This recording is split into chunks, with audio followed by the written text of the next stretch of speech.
following video is brought to you by the Boston Sports Entertainment Network. Please consider liking and subscribing for more Boston sports content.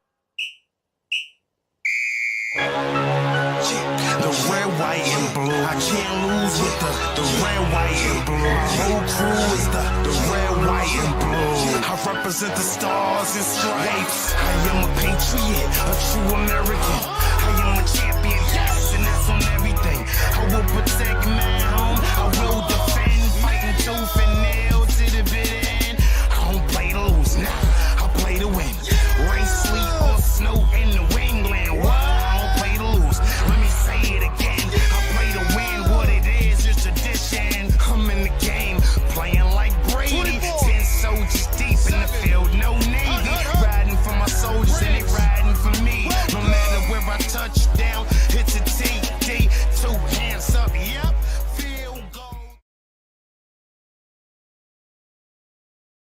Good evening, everybody, and welcome to another episode of Pats Nation Nightly. My name is Zach Ventola, joined as always by Ben Belford Peltzman. We got a whole lot of Patriots, news to get into. Nothing really breaking, but obviously a lot of stuff with the not Gerard Mayo. Done it again. The Mike Vrabel hiring. A lot of news, a lot of press conferences to get into. But Ben, how are you doing on this fine evening? Fantastic. It kind of feels like Mike Vrabel has been the Patriots head coach for more than 72 hours, but that is not the case. It is just the third day of the Mike Vrabel head coaching era in New England, and you're kind of seeing things start to take shape a little bit. He had his introductory press conference at Foxborough yesterday, where he talked to the media for a solid amount of time, 35 minutes. He was answering questions, and I tend to not think too much about those types of things, but like we saw, Gerard Mayo was very talkative to the media, and that wasn't always a good thing. Vrabel was a little more even-keeled, didn't get too ahead of himself with who he's going to bring in or like how much. He didn't make any comments like, we're going to spend $1 million in free agency. We're gonna spend $100 million. We're gonna spend all the cash. Whatever Mayo said. Right? Yeah, burn the cash. Yeah. So we didn't make any comments like that. But you definitely are seeing things start to take shape. Ryan Cowden from New York is expected to join the Patriots as a front office advisor. Spent some time in Carolina, around the league. Has been really influential in the draft and personnel decisions with the Giants. So that is definitely, he also spent some time in Tennessee, of course, with Vrabel. So that is definitely something that is kind of interesting because we don't really know where he lands on the hierarchy between him, Alonzo Highsmith, and Matt Groh. The top four is pretty easy to see. It's Elliott Wolf, Matt Groh, Alonzo Highsmith, and Cowden now. But we don't know who exactly is what. My sense is that Matt Groh is more on the college scouting side, and Alonzo, Cowden, and Elliott Wolf are more. Well, Elliott Wolf's kind of overarching, and then Highsmith and Cowden is more on the NFL personnel wise. But these meetings are taking place, right? The free agent decision meetings, the who should we attack, when should we attack, the scouting meetings, the draft meetings, all these things are taking place right now. Mike Vrabel is in the building doing all this. So definitely things are starting to take shape, and it's definitely pretty exciting. Yeah, I think he said this morning that he had a 2-hour meeting with Elliott Wolf today. Going back to what you said about that hierarchy, it was reported today by Adam Schefter that Mike Vrabel is the decision maker. He has final say. That was expected. That's not a shocker at all, but that is still pretty important news. If the draft room is split, or if the Patriots are deciding whether or not they want to sign a free agent, go all in on a free agent, Mike Vrabel is the guy whose vote counts more than others. That's not Elliott Wolf anymore, as it was last year.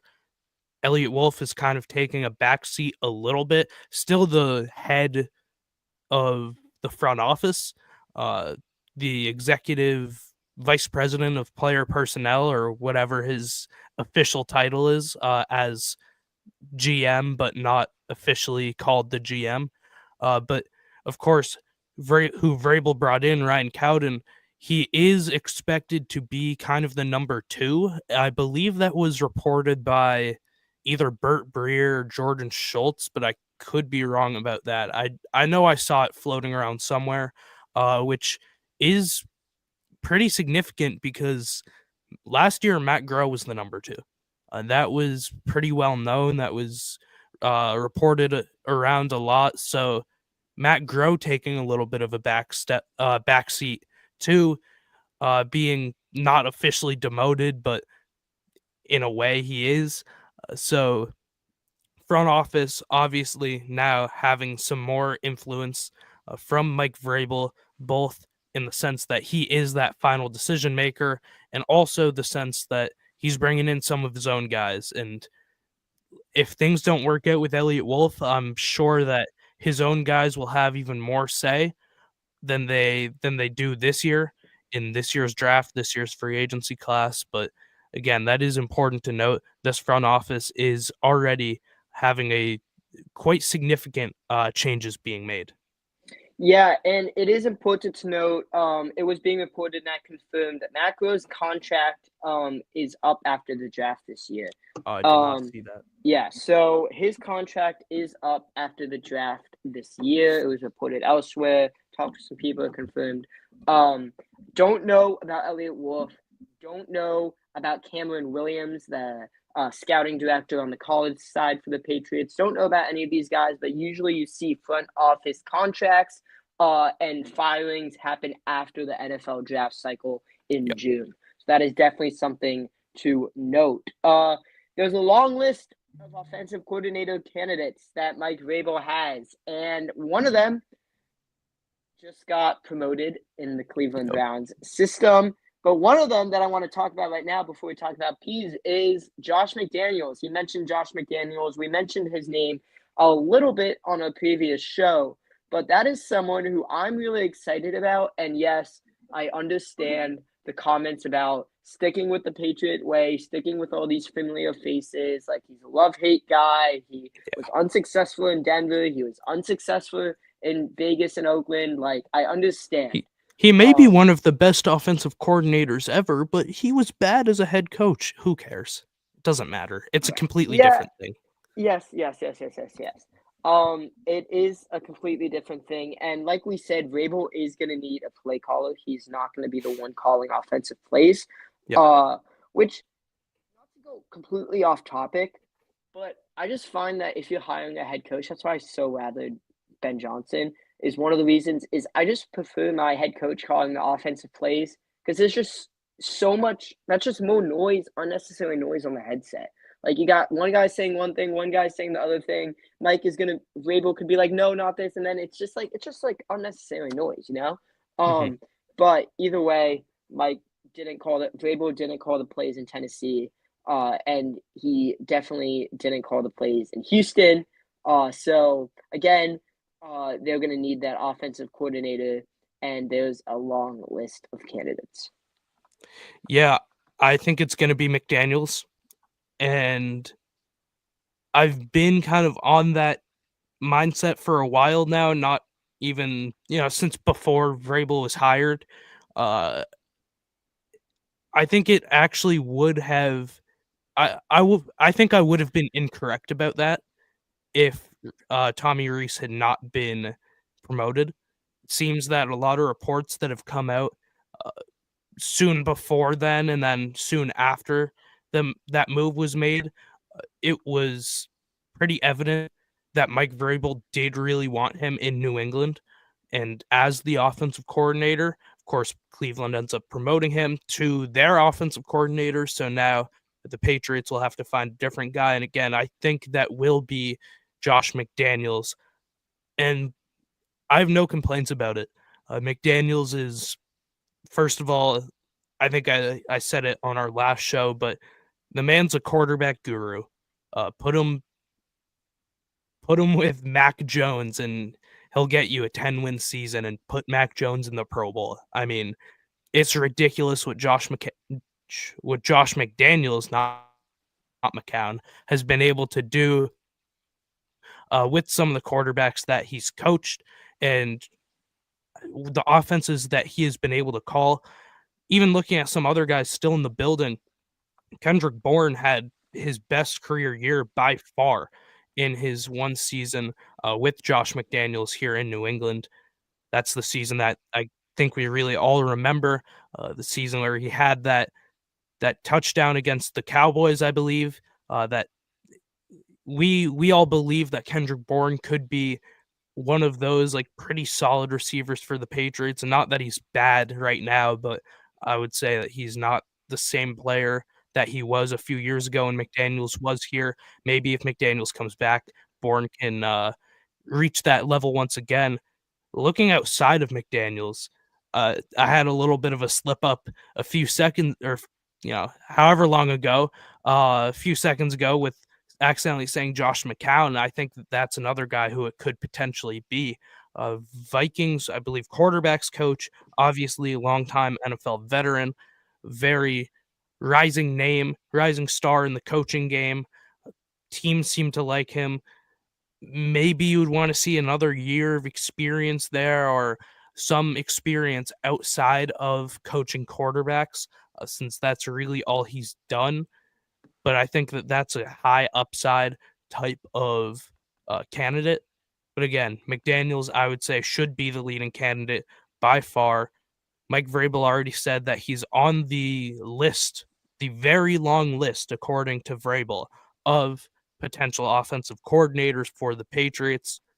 The last time we heard that there was going to be a long list of candidates, though, was Robert Kraft saying there's going to be a long list of head coaching candidates before the Patriots interviewed 4 candidates, one of which being Pep Hamilton, one of which being Byron Leftwich, the other 2 being Ben Johnson, Mike Vrabel, who out of those 4, the job was already Vrabel's. But I think Vrabel's going to be different than what Kraft did. I think he will bring in a lot of candidates. And again, as Vrabel said, I think it was this morning, this coaching staff could take a few weeks to construct. This isn't going to be a quick process. They're not going to have the full coaching staff in a few days or in a week. They're going to take their time. They're going to interview a lot of players. I'm sure in Vrabel's 2-hour-long meeting with Elliott Wolf today, that's one of the things that they talked about was who are some of the guys we want to bring in? How can we schedule those interviews? Do we really see them being potential candidates, or is it just like a just in case type of thing? So getting on the same page there, conducting these interviews, I think there are going to be plenty of, and that the Patriots will end up getting a pretty good one. And again, my guess is that it's Josh McDaniels. Yeah, it's also important to note it was reported by Mike Reese of ESPN and Adam Schefter of ESPN on the Pat McAfee show earlier today that Mike Vrabel has the final say in all decisions being made in New England, in Foxborough.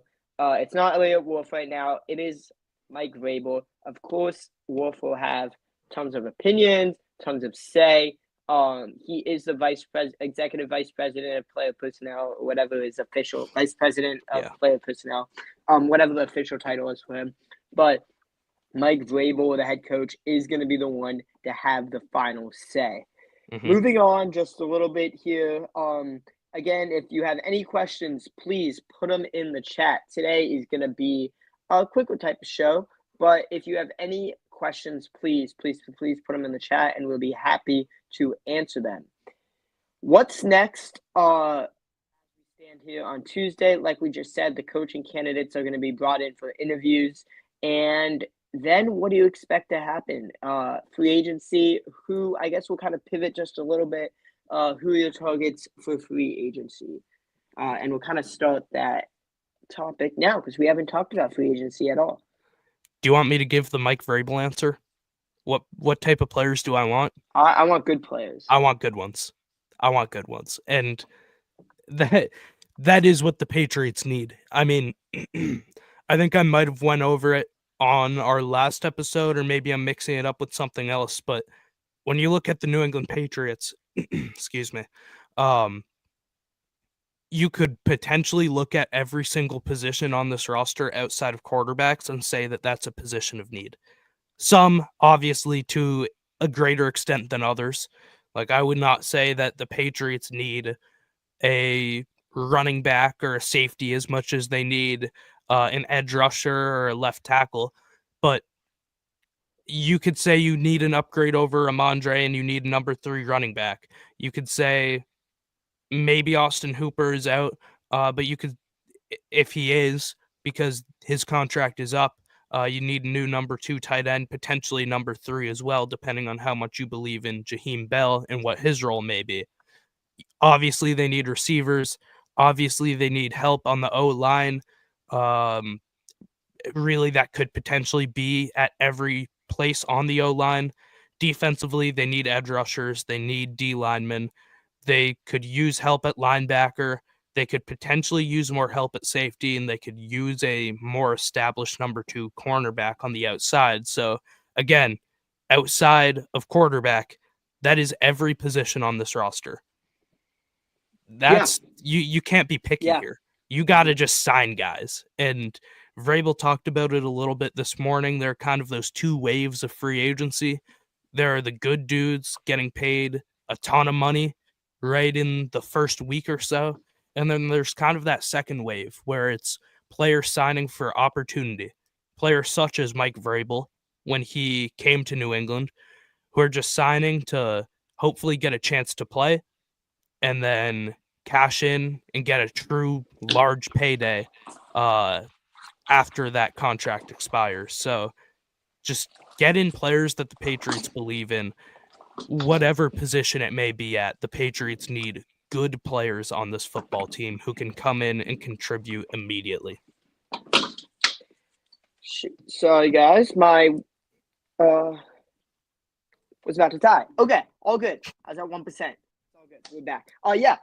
You mentioned all of it, right? And the Patriots are gonna. The only thing that worries me is a little bit is right now what makes you want to come to New England besides Drake May.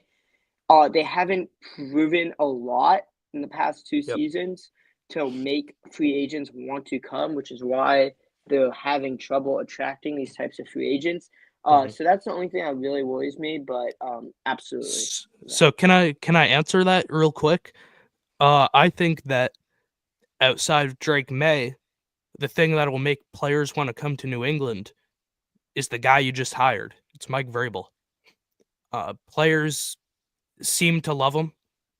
I mean, I'm sure most, if not all of you listening, saw that video from Taylor Lewan.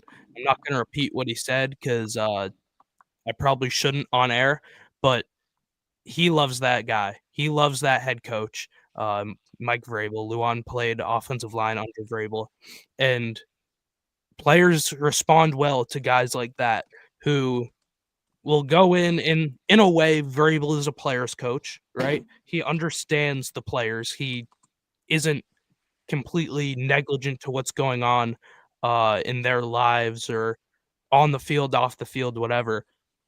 But he's a perfect mix of them both, right? He knows football. He's going to be tough. He's going to jump into your drills. Like, we've all seen the videos of him putting on the pads and going and beating up on like the Browns offensive linemen and the Titans defensive linemen. That's the type of guy you're getting. And I think that is a coach who players should and will respond very well to and who will want to be coached by. Yeah. Those are great points. I mean, hopefully they do attract some free agents. Like we said, this team does need some help on tackle, on the offensive line, pretty much everywhere. So definitely agree with that.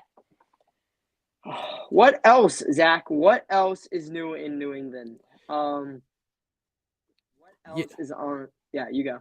Yeah, I mean, this isn't huge news necessarily, but something to potentially monitor.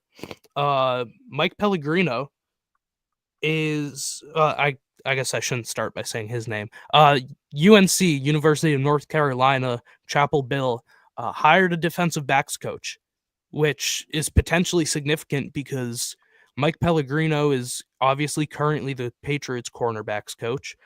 Brian Belichick as well as the Patriots safeties coach.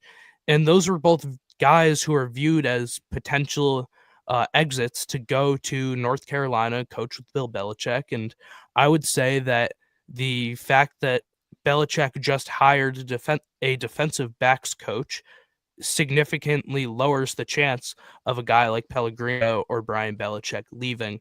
And again, obviously, that isn't fully up to Pellegrino and Belichick.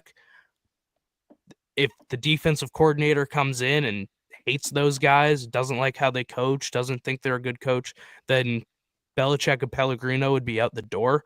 But my guess is that there is a lot of back channeling going on here, a lot of communication. I don't think that it's a coincidence that 48 hours after it's announced that Vrabel would be the Patriots head coach, that Belichick goes and hires a defensive backs coach. So that's a potentially good sign because I would say that Pellegrino and Brian Belichick are probably two of the Patriots' best coaches. Definitely, I would say definitely the two best position coaches. If you want to make an argument that Jeremy Springer is a better coach than one of them, then sure, maybe. But Pellegrino and Brian Belichick staying in New England would be very good for the development of, corners and safeties and game planning, of course, as well. So again, that's something to monitor a little bit. Not official yet. They could be out the door for all we know, but that is a potentially good sign that they may be staying here in New England. Yeah. I kind of thought that Bill was going to take a little more former Patriots with him, but yeah, I mean, hasn't I happened did yet. too. Yeah. But yeah, that is definitely important to monitor, like we said the last few minutes. Just keeping an eye on these assistant coaches' jobs. None of them have jobs so far. Spanning everywhere from Taylor Embry with the running backs to Tyler Hughes with the wide receivers, all the way to Mike Pellegrino to the cornerbacks. Right, they're gonna have to talk with Vrabel, see what's what, and if Vrabel wants to bring in more guys. Absolutely. Yeah, and speaking of Vrabel wanting to bring in more guys, not on the coaching staff, but for players, we're gonna probably, at least according to Vrabel, be seeing the return of the fullback in New England. He, I think it was on Patriots Unfiltered, said that. He mentioned Jakob Johnson, of course, former Patriot, as a potential fullback for the Patriots to sign. He said that Johnson had a lot of fans in Tennessee who liked him as a player, who potentially wanted the Titans to take a swing at him and bring him in. But that is something to note, both for free agency, for maybe for coaching hires, and for the draft. New England could be in the market for a true fullback. Ben, I want to know though, do you think that guy could just be Jaheim Bell? Maybe. It's a good point. I mean, that's mostly what he played this year. Yeah. I want to see a little more tape on him. I want to actually, that's a good point. I'm going to go back, see what he did at Florida State, see if he ever did that. Yeah. That is a really good point. I didn't thought of that. So yeah, I want to go back. I want to check that and get back to you on Thursday and Friday. Because yeah, he could definitely fill that role. That is pretty interesting. Yeah. Well, I think that's all that we got for tonight. Unless anybody has any questions, last second questions to drop into the chat. Again, we'll put them up on the screen and answer them if anybody has anything. Really quick before we go, I still have this mini Patriots helmet sitting in front of my desk. It is signed by Juwan Bentley and Ramondre Stevenson. And once we get to 200 followers on Pat's Nation Nightly, which I'm checking right now, is I think it's at around 100, a little bit more. That sounds right. 105. So 95 more followers. We're giving away to one of our followers. Ramondre Stevenson, Jawan Bentley, just been sitting here. 200 followers could be Collecting one of yours. dust. Collecting dust Yeah, until I'm one of taking care you of it. until But- one of you wins it. So anyway, Zach and I appreciate you guys tuning in Tuesday night. A little bit of a quicker show. Look and follow. You also want to follow because you want to know when we're going to be live next. Of course. And later in the week. Turn on notifications. Yep, all of that. Find me, patriotsbeat.com, all live coverage on the New England Patriots, shifting towards the NFL draft now. And also follow the Twitter, the Patriots Beat. Zach can be found at Today. Pretty much anywhere. And with that being said, till next time, signing off. See you guys.